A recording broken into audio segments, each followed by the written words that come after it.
کہتے ہیں دریا لے گیا۔ پورا گاؤں آ کر دریا کے کنارے آباد ہو گیا۔ ان کے بچے دریا کی لہروں کے ساتھ تیرتے ہوئے بڑے ہوئے۔ جب پانی بہتا آتا تو وہ لہریں زمین پر پھیلتی جاتی تھیں۔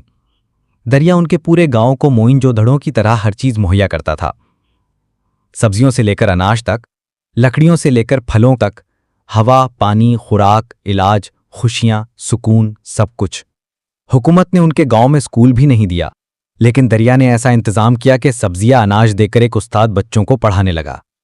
جہاں سرکاری ڈاکٹر موجود نہیں تھا، وہاں دریا نے انہیں جڑی بوٹیاں عطا کیں۔ بچوں، عورتوں، بوڑھوں کو دیکھ کر لگتا تھا کہ دریا ان کے گاؤں میں تہذیب بسا رہا ہے۔ ہر بچہ بھٹائی کے اشعار سے مخاطب ہوتا۔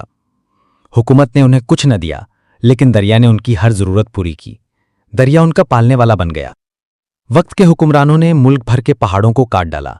وہ پہاڑ جو بادل بناتے تھے، موسم خوشگوار کرتے تھے، پانی کو صاف کر کے چشموں میں بہاتے تھے، انہیں ماربل کے طور پر بیچ دیا گیا۔ ملک کے چاروں طرف موجود جنگلات کو آگ لگا دی گئی۔ جھلستے زخمی پرندے بادلوں کی طرح بستیوں پر گرے۔ ہرن، مور، پرندے، جانور گویا دوزخ کی آگ میں جلنے لگے۔ لاشیں تب تک جلتی رہیں جب تک کہ خود ہم اس آگ کا ایندھن نہ بنے۔ آگ کے بجھنے کے بعد جنگلوں کی جگہ سیکیورٹی فورسز کی چوکیاں بنائی گئیں۔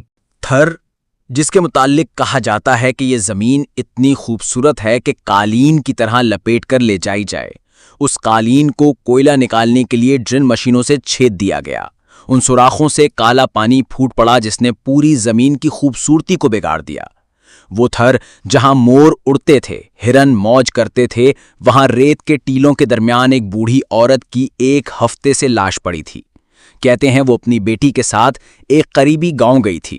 واپسی پر پانی کی تلاش میں راستے میں مر گئی۔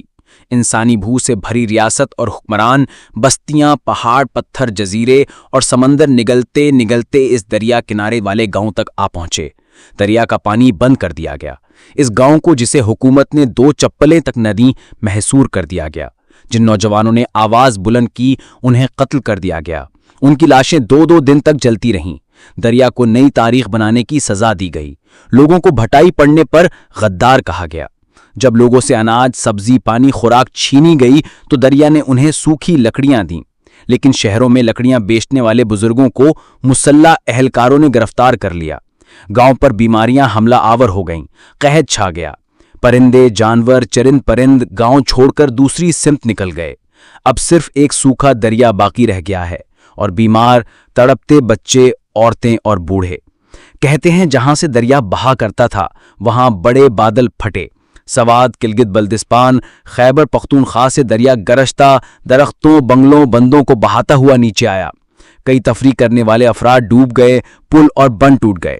جب وہ گاؤں پہنچا تو ایک جوان ماں نے اپنی بیٹی سمیت دریا میں چھلانگ لگا دی۔ گاؤں والوں نے بتایا کہ اس جوان ماں نے اپنی بوڑھی ماں سے کہا تھا، میں اپنی بیٹی کو اس زندگی سے نجات دلاؤں گی۔